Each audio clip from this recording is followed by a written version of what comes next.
All right. Hi there, everybody. My name is Jill Attaman. I'm one of the reproductive endocrinology and infertility physicians with Boston IVF.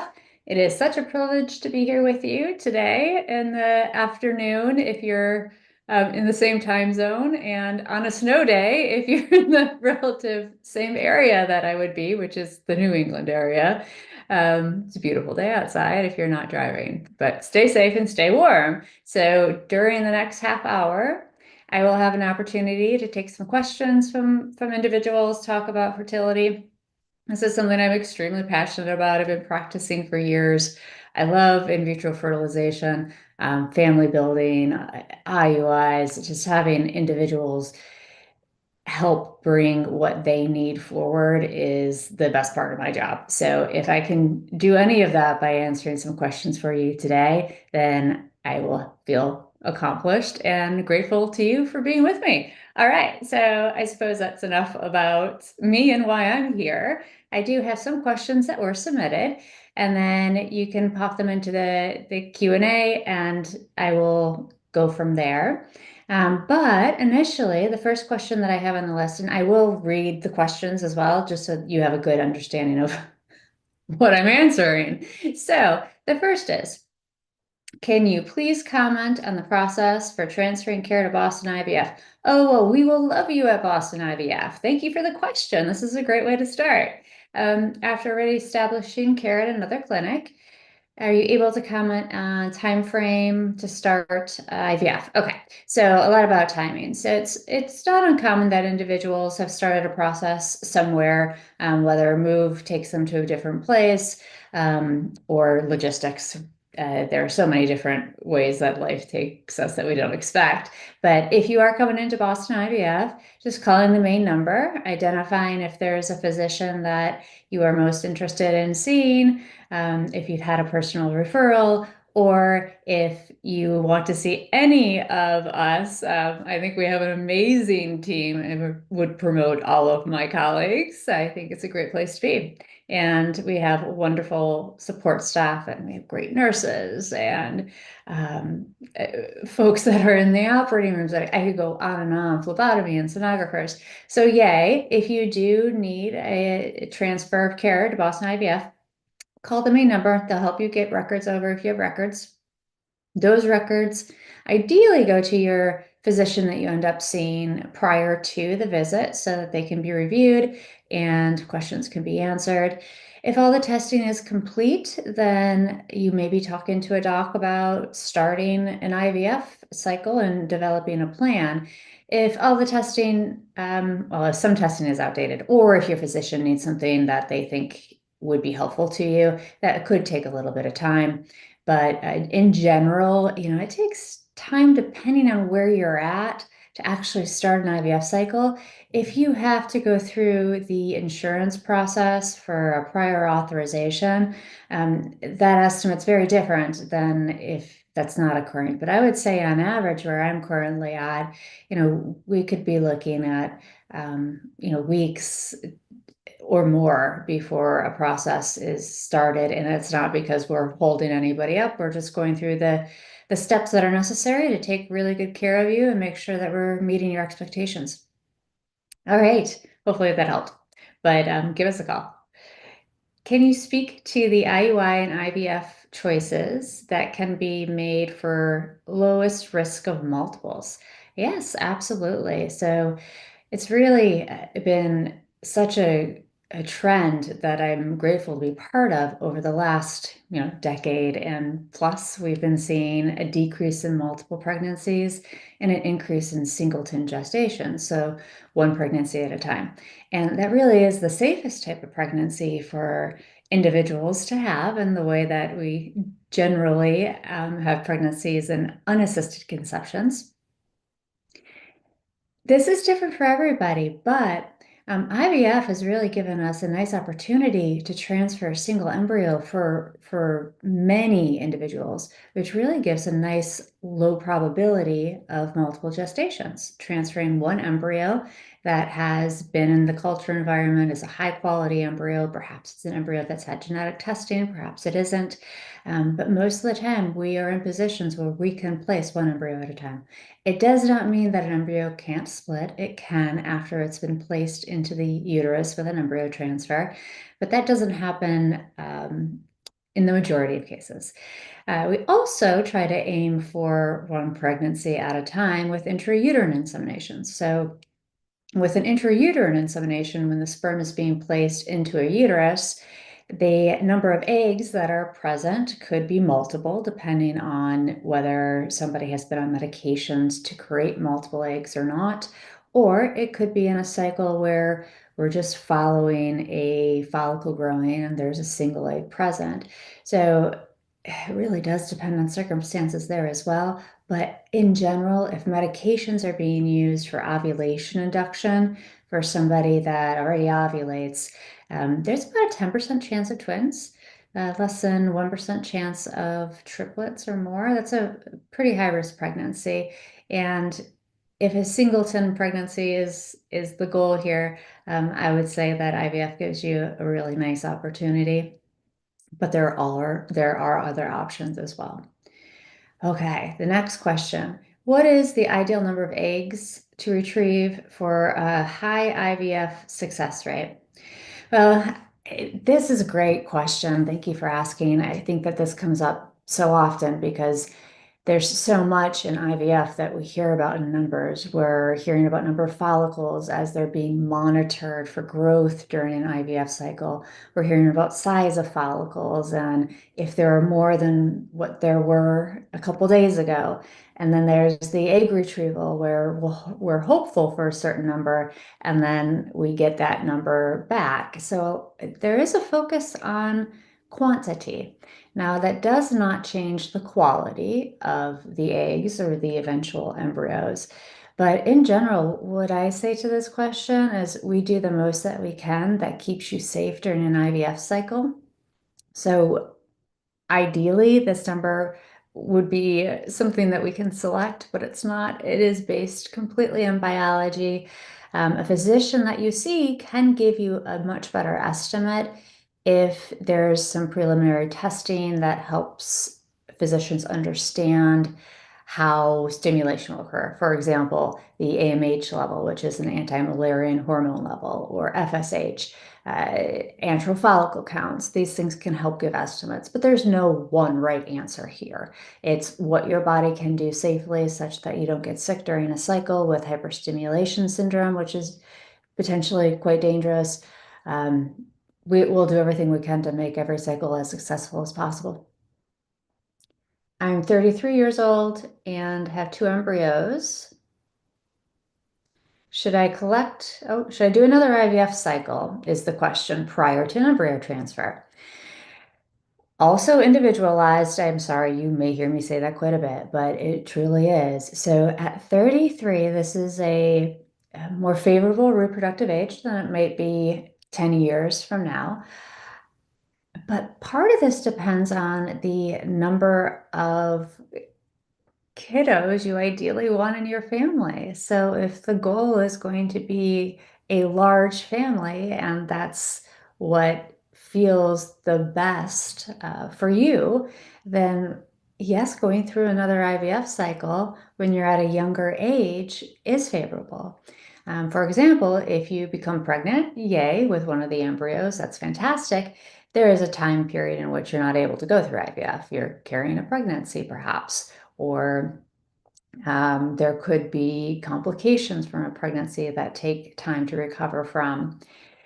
And then there's recovery with the newborn. And if breastfeeding or nursing is part of the process, all of that occurs such that it could be a couple of years, maybe a year and a half, maybe a year before you come back in for an IVF cycle. And at that point, age has progressed. So this may be less of a concern when we start family building at younger ages, more of a concern when we're family building at older ages. Now, there is also a financial component to this that I think is certainly individualized to you. If there's insurance coverage, sometimes insurance coverage has some guidelines that are pertinent. If one is not using insurance coverage, then this choice can be made based on the number that you're hoping to have in the family through this process. Is a morula or blastocyst a better candidate for biopsy for PGT testing? So PGT testing, this is pre-implantation genetic testing. This is a process that occurs after embryos have developed. They're in the culture environment for 5, 6, and 7 days. Once they've reached a stage in which cells can safely be removed from the embryo, that's when the biopsy occurs. And in most cases, a morula is more compact. It's looks a little bit more like a golf ball than what a blastocyst may look like. A blastocyst has a little bit more space in it, and in general, it is a safer point in which to remove cells for the biopsy. Now, this will depend on each embryology laboratory, but in general, the embryos do need to make it to the blastocyst stage for the biopsies that are commonly done in my area. Okay, so those are some of the questions we have, and now I'm going to start going through the Q&A.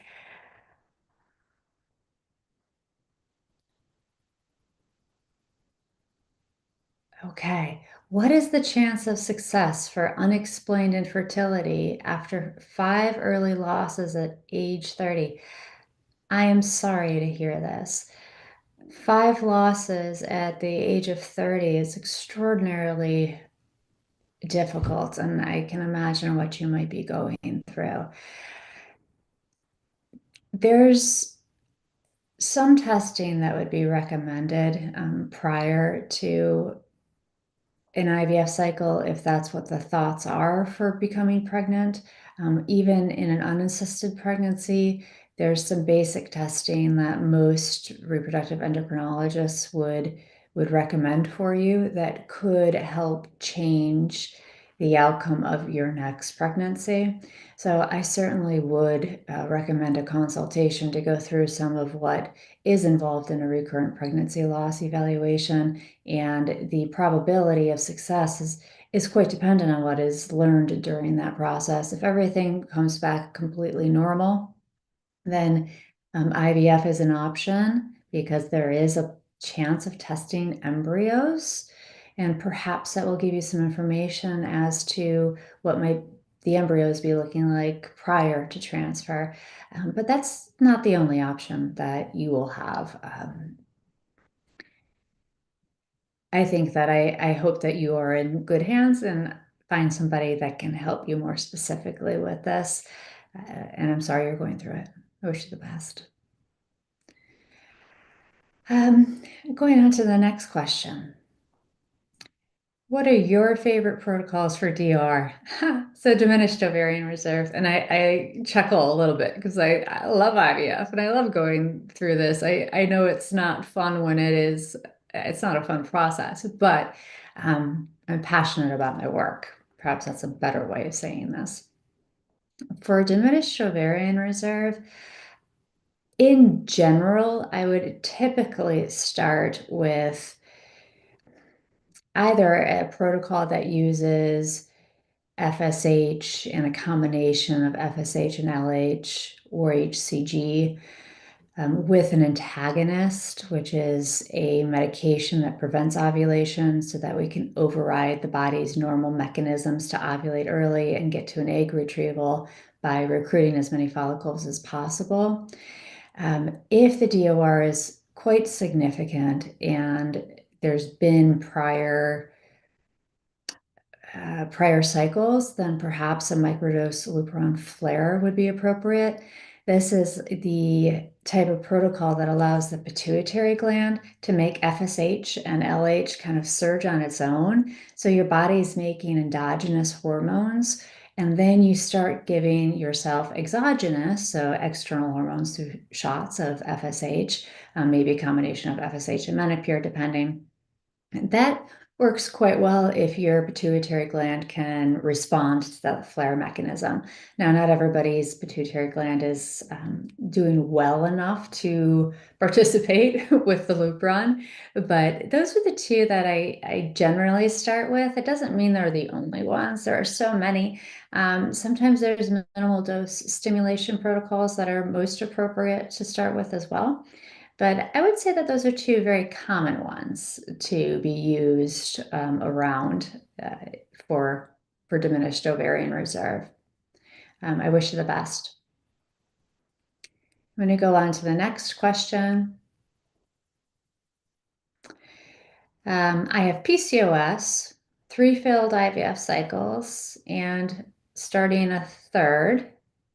Are there supplements for egg quality? So this is an individual with polycystic ovarian syndrome, which infers that there's some difficulty with communication between the ovaries and the pituitary gland, and the ovaries really ovulating.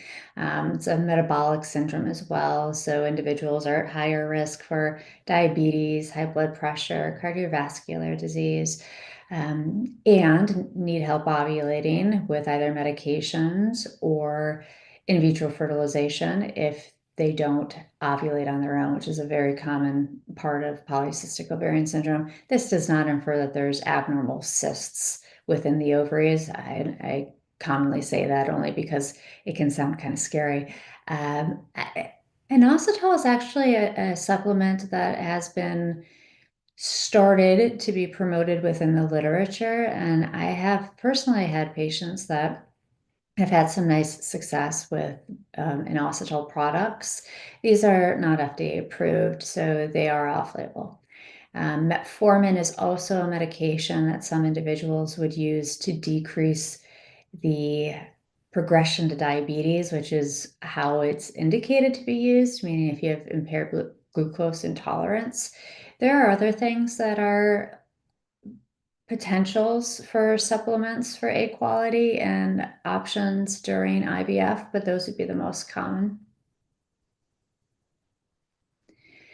Next question. What is the starter protocol? What's the most aggressive option to start? A tough one. This question does need to be, again, individualized to the parameters that we're able to see. But higher medication dosages, such as FSH and Menopur or HCG, in high amounts would be an aggressive option to start. And sometimes this is with an antagonist, sometimes this is with microdose Lupron. Those would likely fall at the top, which is the same for the diminished ovarian reserve that was answered a bit earlier. Okay, moving on to the next question. We have low ovarian reserve. I'm going to read the question first here.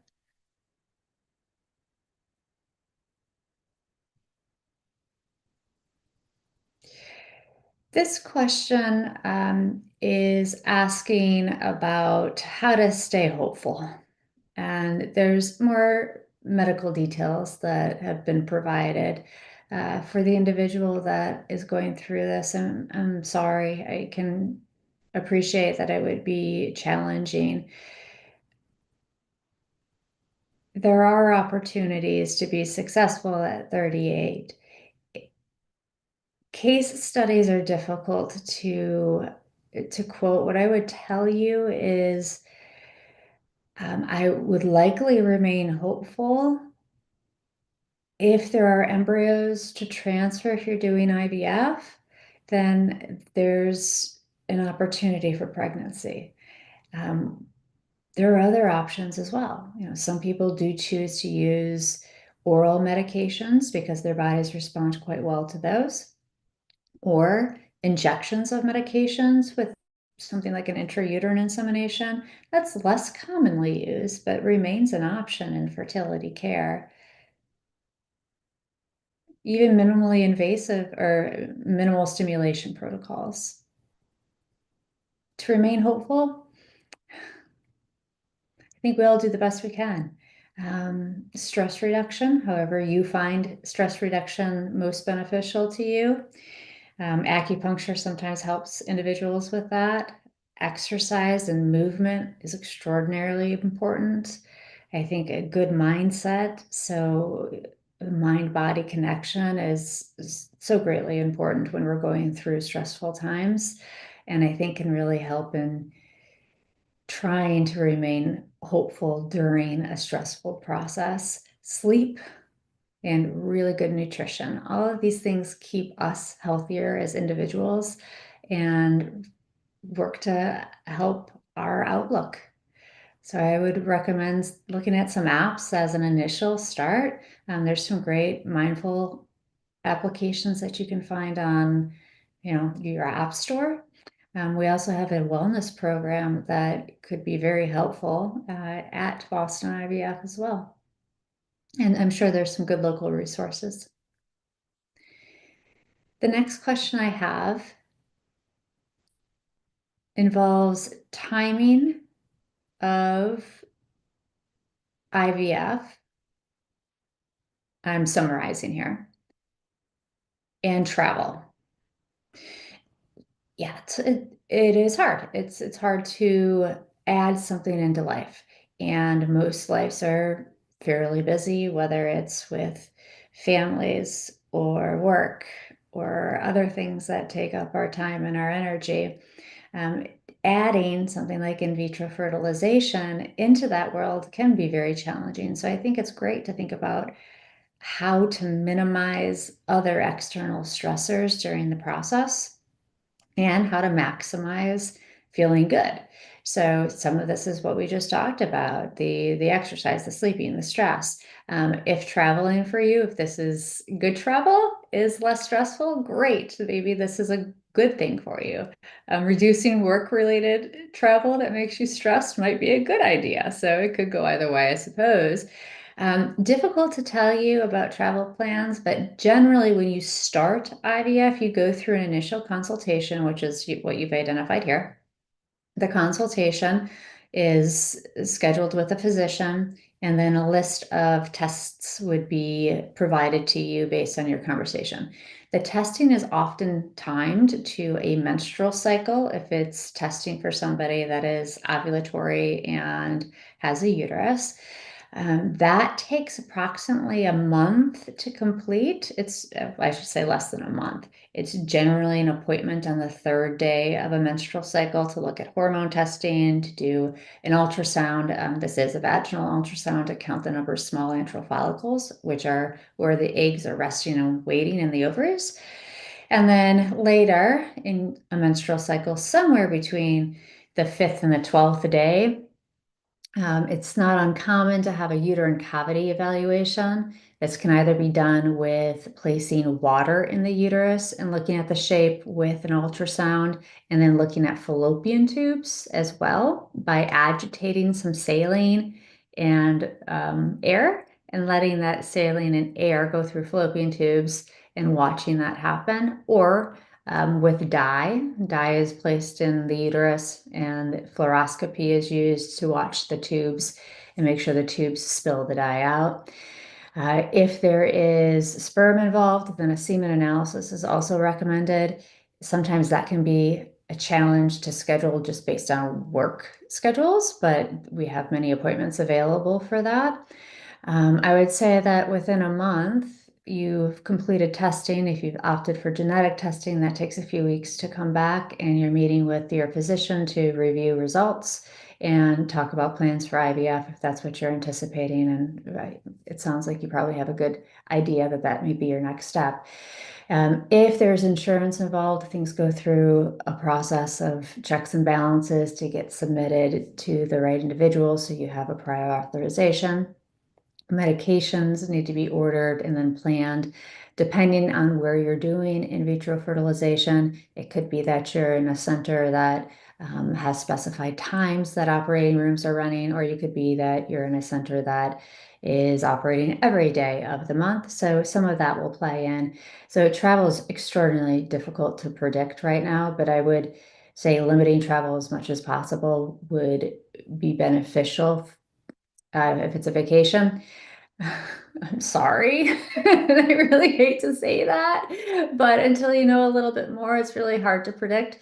Now, you can take time for a vacation and then come back and do an IVF cycle.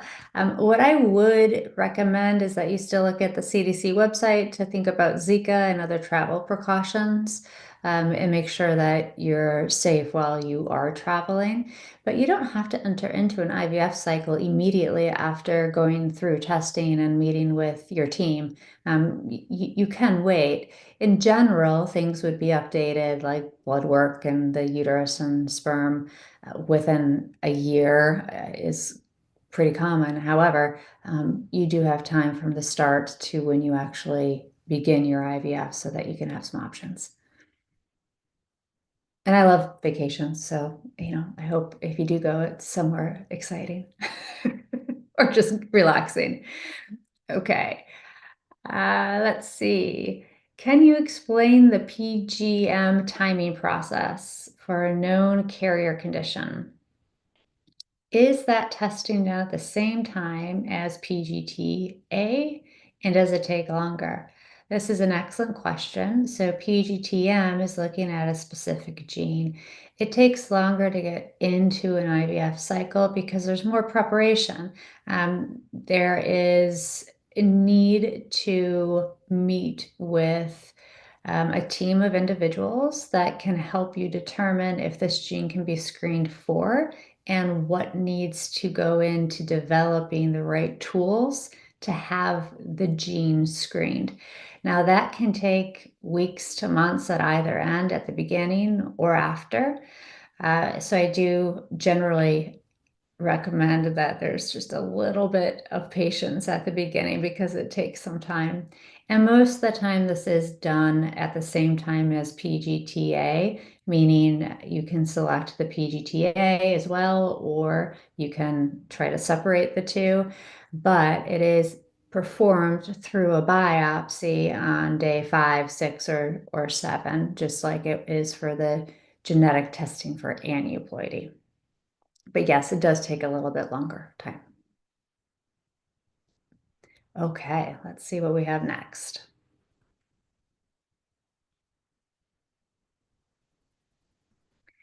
Where in your cycle do you have to be to start?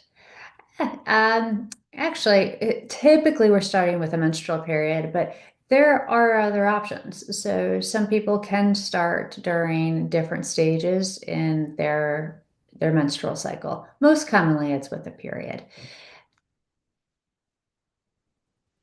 Some people don't have the time and do need to start sooner, and that can happen in different phases.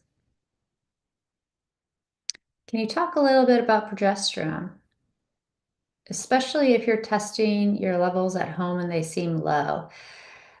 Well, progesterone is a hormone that is produced by the corpus luteum after ovulation. So during a normal menstrual cycle, you generally will recruit a follicle. That follicle grows with others, but it's going to become dominant. And once that dominance happens, the other follicles that wanted to join in get reabsorbed. It's kind of sad, but this is how ovarian reserve changes with time. You then ovulate the egg from the dominant follicle, and progesterone is predominantly produced at that point. Progesterone is highest about 7 to 8 days after ovulation, and then it will start to decrease, which is when a period happens. There's also some estrogen being produced at that time. Now, progesterone fluctuates quite a bit. It can fluctuate eightfold within 90 minutes. So it's really challenging to test progesterone levels and have them give meaningful answers aside from did I ovulate? So the way that I typically use progesterone is if somebody is uncertain if they ovulated, we check a progesterone level about a week later, and it should be greater than 3. Otherwise, it's really hard to interpret levels to say, do I have enough progesterone available? Most of the time during fertility treatments, progesterone is used in the luteal phase. I think this it's not uncommon, but testing at home may not be the most reliable. Okay. What are your thoughts on hysteroscopy for infertility, and would it be appropriate for one? So hysteroscopy is an option to look at the uterine cavity. There are options to do this in the hospital, but very commonly in an office setting. And they're appropriate prior to any fertility treatment. That way, we're looking at the uterine cavity, excluding the presence of any structural lesions, such as polyps or fibroids, things that could make it difficult for, or more difficult for pregnancy. Also looking at scar tissue, if there's been any prior uterine surgery. So very appropriate prior to any care. Also appropriate with any symptoms of abnormal bleeding, irregular periods, spotting. Appropriate after a miscarriage, for example, just to make sure that the uterus still looks okay. There are many indications for a hysteroscopy, and it's not uncommon that it's used as part of the fertility evaluation. It does not commonly get combined with being able to look at the tubes. So more typically, we're looking at something like placing water or dye in the uterus and the fallopian tubes, but any interval updates, a hysteroscopy would be very appropriate for. Um, I think I'm going on a lot about hysteroscopy. Hopefully yours goes well if you have one. I'll move on to the next question.